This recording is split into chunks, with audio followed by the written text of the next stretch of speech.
उत्तराखंड में चुनावों की जो तारीख है बेहद ही नजदीक है। 14 को यहाँ पर वोटिंग होनी है। जनता परिणाम जो है अपने जो भी उनका मन में है अपने जो वहाँ पे वोट के माध्यम से अपना बताने वाली है। और ऐसे में अब यहाँ पर आज जो हम बात करने वाले हैं वो है नैनीताल जिले के बारे में। यानी कि नैनीताल जिले के अंदर जो भी सीटें यहाँ पर 6 सीटें हैं, लाल कुआं, भीमताल, हल्द्वानी, काला ढूंगी और रामनगर, साथ ही नैनीताल एससी जो है। तो इन सभी सीटों पर अब बात करेंगे और स्पेशली यहाँ पर हम बात करेंगे आज लाल कुआं सीट के बारे में, क्योंकि लाल कुआं जो सीट है काफी वीआईपी सीट यहाँ पर है, क्योंकि खुद इससे जो पूर्व मुख्यमंत्री हैं उत्तराखंड के हरीश रावत, वो इससे चुनाव लड़ने जा रहे हैं। तो आज इस सीट के बारे में और ओवरऑल नैनीताल की जो तमाम सीटें हैं इनके बारे में भी हम बात करेंगे और इनके सियासी समीकरणों को समझेंगे। साथ ही आपको ये भी हम बताएंगे आज इस चर्चा में कि ये सीट क्यों खास है। इनमें से लाल कुआं जो यहाँ पे सीट है ये क्यों खास है, रामनगर क्यों खास है, नैनीताल क्यों खास है, ये भी हम बताएंगे। और इसके जो भी सियासी इतिहास रहा है और मौजूदा स्थिति में जो प्रत्याशी हैं, कौन कितना दमखम यहाँ पर रखते हैं, कौन कितनी मजबूती से यहाँ पर चुनाव लड़ रहे हैं, कितना प्रचार प्रसार कर रहे हैं, इन सबकी जानकारी देने के लिए आज हमारे साथ जुड़ गए हैं वहां से हमारे वरिष्ठ सहयोगी यहाँ पर हैं राहुल जी। राहुल जी, आज इस बारे में हम बातचीत करने वाले हैं नैनीताल के जिले की जो तमाम सीट है उसको लेकर।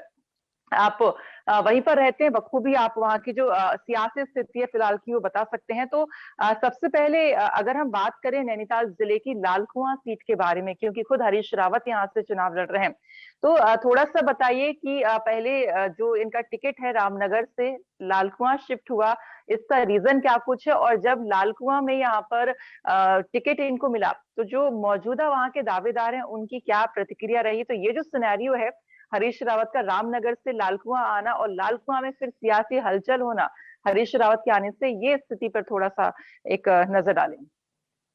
जी धन्यवाद। देवभूमि की सभी जनता को उत्तराखंड तक पर स्वागत करते हैं और साथ ही आज हम नैनीताल जिले की बात करते हैं कि आखिरकार नैनीताल जिले की जो लालकुआ सीट है वो अपने आप में इस समय क्यों वीआईपी सीट बनी हुई है। साथ ही हम्म। अन्य जो जिले की अन्य सीटें हैं उन पर भी हम नजर डालेंगे। तो सबसे पहले हम लालकुआ सीट पे आते हैं। लालकुआ सीट ये अपने आप में इसलिए खास है क्योंकि लालकुआ से जो उत्तराखंड के पूर्व मुख्यमंत्री थे हरीश रावत, वो कांग्रेस के प्रत्याशी बनाए गए हैं लालकुआ से। इससे पहले जब पहली लिस्ट आई थी कांग्रेस की, उनका टिकट रामनगर से किया गया था। हालांकि उस टिकट बंटवारे के बाद काफी घमासान देखने को मिला। अगर हम कालाढूंगी विधानसभा की बात करें, लालकुआ विधानसभा की बात करें और रामनगर विधानसभा की बात करें, तो ये तीनों हम्म। विधानसभाओं में जब टिकट डिक्लेयर किए गए थे तो उसके बाद काफी विरोध प्रदर्शन लोगों के द्वारा हुआ था। सोशल मीडिया के माध्यम से और मीडिया के माध्यम से लगातार जो अन्य प्रत्याशी थे उन्होंने लगातार विरोध दर्ज कराया, जिसके बाद कांग्रेस पार्टी के द्वारा इन हम्म। सभी सीटों पर पुनः विचार किया गया और साथ ही हम्म। जो हरीश रावत का टिकट रामनगर से किया गया था उन्हें हम्म। लालकुआ भेज दिया गया। और साथ ही साथ हम्म। जो महेंद्र पाल थे, जिनको पहले कालाढूंगी से प्रत्याशी बनाया था, उनका टिकट वहां से काट कर उन्हें रामनगर भेज दिया गया। रामनगर के जो हम्म। कांग्रेस के प्रत्याशी रहते थे, जो पिछले 2017 में भी चुनाव वहां से लड़े थे, रणजीत रावत, जो कि पिछले समय में हरीश रावत के काफी करीबी रहे थे और उनके सलाहकार भी रहे थे, उनका टिकट हम्म। सल्ट से कर दिया गया। तो ये काफी घमासान देखने को मिला, जिसके बाद हम्म। अभी फिलहाल दोनों ही खेमे, हालांकि कुछ नाराज भी है, लेकिन मेन यही हम्म। रहेगा कि अगर कांग्रेस और भाजपा अपने नाराज जो हम्म। उनके दावेदार हैं उनको अगर मनाने हम्म। में सफल होती है, हालांकि अभी अधिकतर लोगों को नहीं मनाया गया है और आज हम्म। लास्ट दिन था नाम वापसी का, तो कहीं ना कहीं ये देखने हम्म। वाला होगा कि आखिरकार अपने ही लोग इनको कितना डैमेज करते हैं। जी। हम्म। तो हरीश रावत से पहले आप बहुत सारे दावेदार थे जो कि काफी नाराज अब यहाँ पर हो गए हैं। और बताया जा रहा है कि संध्या दालाकोटी जो यहाँ पर निर्दलीय यहाँ पे चुनाव लड़ रही है, तो इनका क्या यहाँ पे टक्कर ये हो सकती है हरीश रावत को। जी, साफ तौर पर मैं बता दूं, संध्या डालाकुट्टी का पहली लिस्ट में लालकुआ विधानसभा से नाम जो है प्रत्याशी बनाई गई थी कांग्रेस से। और साथ ही साथ हम्म। इनके बारे में मैं थोड़ा सा जानकारी देना चाहता हूँ कि ये पूर्व में हल्द्वानी की ब्लॉक प्रमुख रह चुकी है और कांग्रेस की हम्म। नेता रही है। साथ ही अगर हम्म। मैं बात करूं, जब पहली लिस्ट में इनका नाम था तो महिलाओं में कहें या फिर इनके जो समर्थक थे वो काफी खुश नजर आ रहे थे कि जो लालकुआ सीट से इनको प्रत्याशी बनाया गया था, और काफी खुशी थी। हम्म। लेकिन दूसरा जो खेमा था, चाहे वो हम्म। हरिश्चंद्र दुर्गापाल जी हो या साथ ही अगर बात करें हरेंद्र बोरा, जो कि पूर्व में कांग्रेस के प्रत्याशी रहे थे, जी। उन लोगों के बीच में काफी नाराजगी देखी गई थी कि आखिरकार उन दोनों का टिकट काटने के बाद आखिरकार संध्या डालाकोटी को टिकट दे दिया गया था।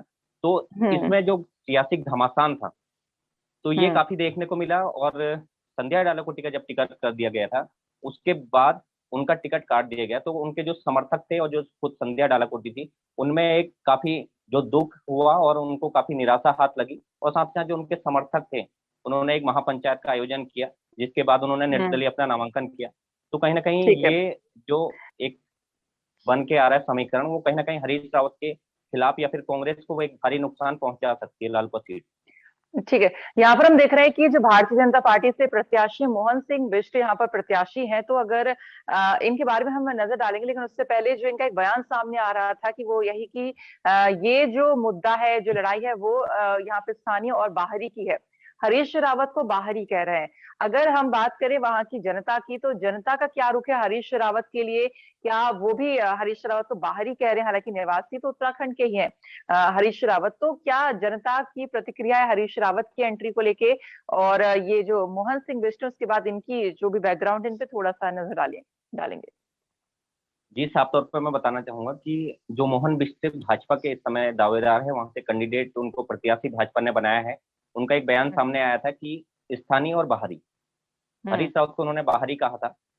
तो हरीश हम्म। रावत ने उसमें पलटवार करते हुए बताया था कि मैं उत्तराखंड का ही रहने वाला हूँ, बस मेरी हम्म। गलती ये थी कि मैंने लालकुआ विधानसभा में अपना मकान नहीं बनाया।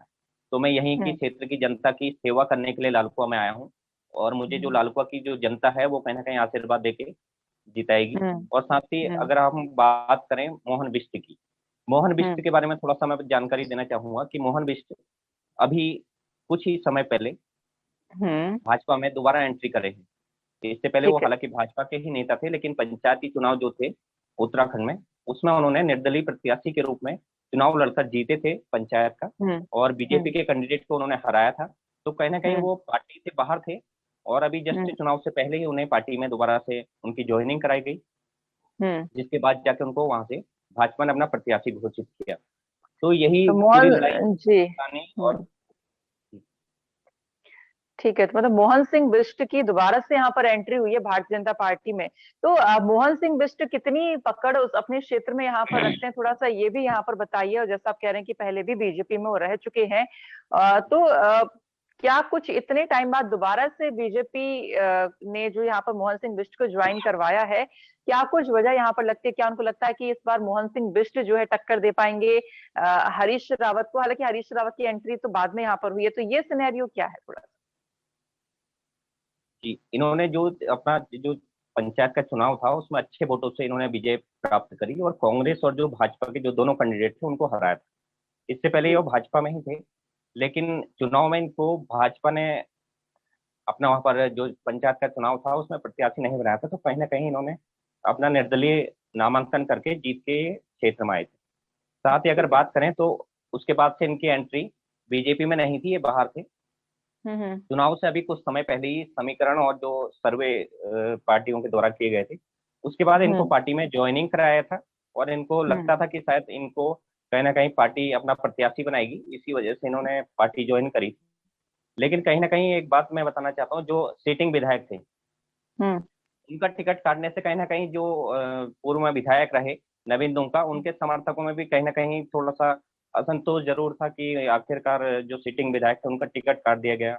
और जो अन्य हम्म। दावेदार थे जो भारतीय जनता पार्टी में पहले से थे, हम्म। उन लोगों के बीच में भी एक असंतोष की भावना थी कि आखिरकार बाहर से दोबारा लेने के बाद, बीजेपी ज्वाइन कराने के हम्म। बाद उनको टिकट दिया गया। लेकिन जो पहले से ही भाजपा में थे उनको कहीं ना कहीं दरकिनार करके भाजपा ने थोड़ा सा गलत किया। लेकिन हालांकि भाजपा ने उन सभी लोगों को मना लिया है।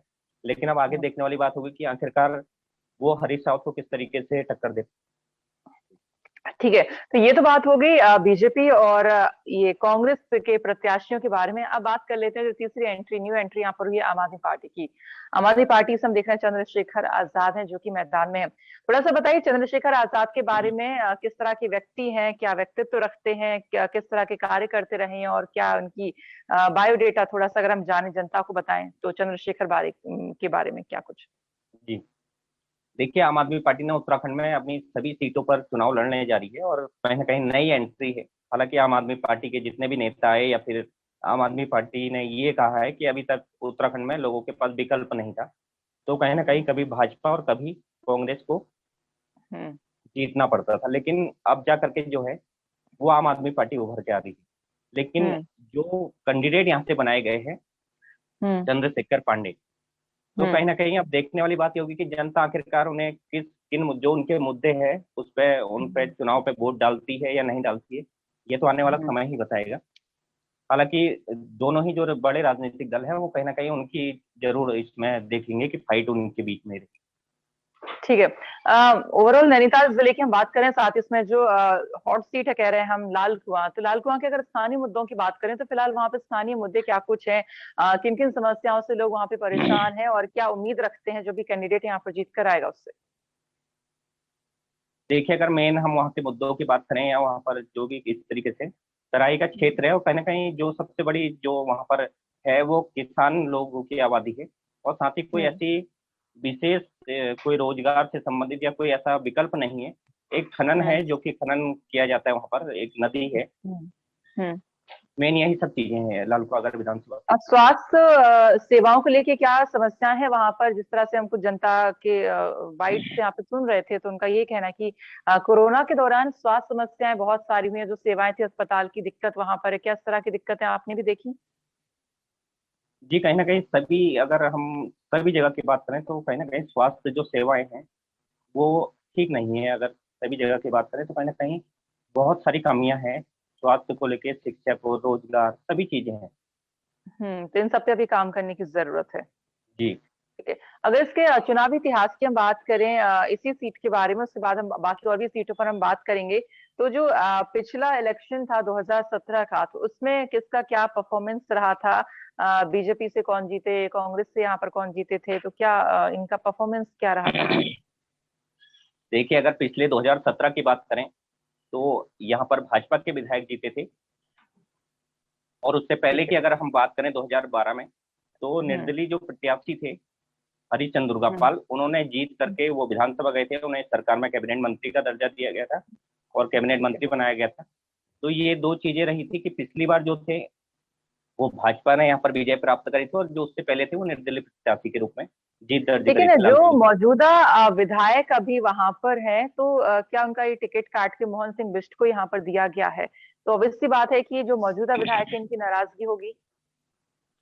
जी, कहीं ना कहीं साफ तौर पर जब टिकट बंटवारा हुआ था तो उसमें कहीं ना कहीं नाराजगी सामने देखने को मिल रही थी। हालांकि अभी कुछ दिनों का जो समय राजनीतिक दलों को मिला था, उसमें वो जो अपने जो भी उनके कैंडिडेट थे, जो रूठे हुए लोग थे, उनको मनाने का प्रयास किया गया था। हालांकि अभी मैदान में तो साथ में है, लेकिन अंदर से समर्थकों की भावनाओं को आने वाला समय जरूर बताएगा कि आखिरकार कितनी नाराजगी अंदर खेमे में चल रही है। ठीक है। और एक और यहाँ पे वीआईपी सीट हो जाती है, हम बात कर लेते हैं नैनीताल की, थोड़ा सा बात कर लेते हैं। और उसके बाद हम बात कर लेंगे थोड़ा सा रामनगर की तरफ भी रुख यहाँ पर करेंगे। तो नैनीताल सीट पे फिलहाल क्या स्थिति बनी हुई है? पहले तो मौजूदा कैंडिडेट के बारे में थोड़ा सा जानकारी दे दें, बीजेपी, आम आदमी पार्टी और कांग्रेस से यहाँ पर कौन कौन है? जी, देखिए, इस समय पिछली बार का मैं बताता हूँ आपको। पिछली बार भाजपा के यहाँ पर विधायक रहे थे संजीव वारी, जो कि ठीक कांग्रेस है। छोड़ करके यशपाल आर्य और उनके बेटे बीजेपी में गए थे, हम्म। तो उनको दोनों को टिकट दिया गया था। ठीक तो है। नैनीताल जो सीट थी वहां पर बीजेपी ने जीत प्राप्त करी थी, लेकिन इस समय संजीव वारी कांग्रेस में चले गए हैं। तो कांग्रेस से वहां पर जो प्रत्याशी है वो संजीव वारी है। साथ ही अगर बात करें कांग्रेस छोड़ करके, कांग्रेस के हम्म। प्रदेश अध्यक्ष सरिता आर्य हम्म। वो भाजपा में हम्म। चले गए हैं, जो कि भाजपा से वहां पर दावेदार है और कैंडिडेट उनको बनाया गया है। हम्म। वहीं आम आदमी पार्टी की बात करें तो वहां से हेम आर्या को बनाया गया है। हेम आर्या अभी अगर बात करें तो भाजपा और कांग्रेस छोड़ करके अभी जस्ट आम आदमी पार्टी में शामिल हुए। तो ये तीनों ही कैंडिडेट अभी चुनावी मैदान में होते और इस तरह जो दल बदल यहाँ पर चल रहा है बीजेपी और कांग्रेस में, खासकर ये सरिता आर्य और संजीव आर्य का जो ये हुआ है, इससे जो कार्यकर्ता हैं जो एक दूसरे का विरोध कर रहे थे, तो क्या राहुल जी अब लगता है कि ये कार्यकर्ता भी कंफ्यूज हो गए होंगे पहले कि अब समर्थन किसका करना है, किसके समर्थन में प्रचार करना है? ये थोड़ा सा असमंजस की स्थिति कार्यकर्ताओं के लिए जरूर हुई होगी इस बीच। जिस साफ तौर पर इसमें जो सबसे बड़ी कहें या फिर जो मतलब इस तरीके का कार्यकर्ताओं के बीच में एक जो असमंजस की स्थिति है वो नैनीताल सीट ही है। हम्म। क्योंकि जो भाजपा से विधायक थे वो कांग्रेस में चले गए, जो कांग्रेस से पहले बार प्रत्याशी रहे वो बीजेपी में चले गए, और कोई आम आदमी पार्टी में चले गया। तो कहीं ना कहीं इसी सीट पर ज्यादा असमंजस की स्थिति जरूर बनी रही। ठीक है। हेम आर्य का किस तरह का? हेम आर्य बता रहे हैं कि फाइनली अब आम आदमी पार्टी उन्होंने ज्वाइन कर ली है। क्या पकड़ रखते हैं इस एरिया के अंदर? हेम आर्य के बारे में अगर थोड़ी सी और जानकारी दें, क्या लगता है कितनी पकड़ इनकी होगी, या जनता कितना इन्हें पसंद कर रही है? बीजेपी से एक तरफ मोहन सिंह बिष्ट हैं, दूसरी तरफ हरीश रावत है, तीसरा हेम आर्य, कितनी टक्कर दे पाएंगे आम आदमी पार्टी के कैंडिडेट?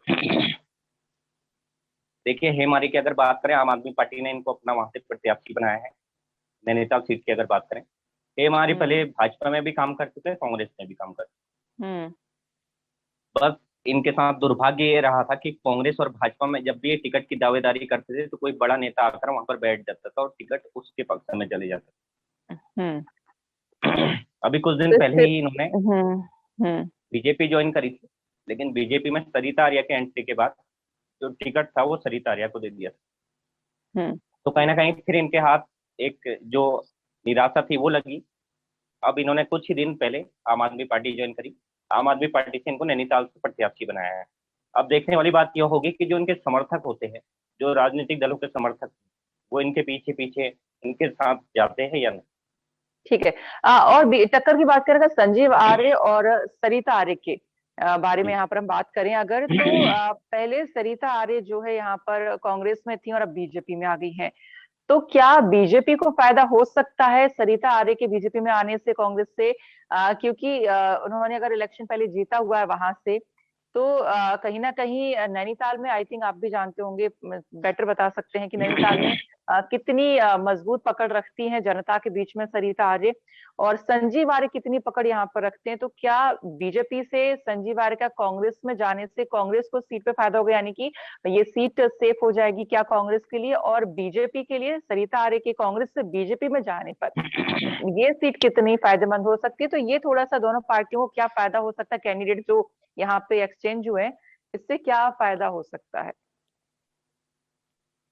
देखिए, अगर नैनीताल सीट की हम बात करें, किसकी जीत, मतलब ओवरऑल मेरे सवाल का यही मतलब था कि किसकी ज्यादा लगता है कि जीतने की जो संभावना है, किसकी ज्यादा है, संजीव या यहाँ पर सरिता आर्य?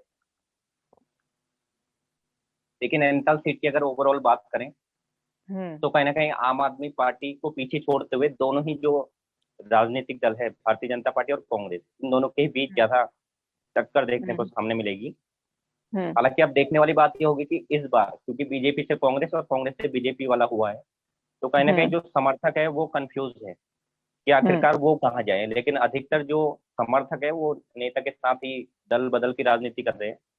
तो इसमें देखने वाली बात यह होगी कि पिछली बार संजीव आर्य यहाँ से विधायक रहे इस क्षेत्र में। उनके पिता जो कि यशपाल आर्य अपने आप में एक बड़े नेता है उत्तराखंड की राजनीति में, उनकी जो यहाँ पर एक वोट बैंक है, काफी अच्छा एक वोट बैंक है अगर नैनीताल जिले की मैं बात करूँ। तो कहीं ना तो कहीं क्या लगता संजीव आर्य है को, संजीव आर्य के जीतने के ज्यादा चांसेस हैं? अब वो कांग्रेस में आ गए हैं, लेकिन जो ये जनता का क्या मन यहाँ पर हो सकता है? जो कैंडिडेट है उन्होंने पार्टी चेंज कर दी है, लेकिन जनता ने कैंडिडेट को भी वोट दिया होगा कहीं ना कहीं सोच के, हालांकि ठीक है वो बीजेपी में है, लेकिन साथ ही साथ कैंडिडेट को भी थोड़ा देखते हैं।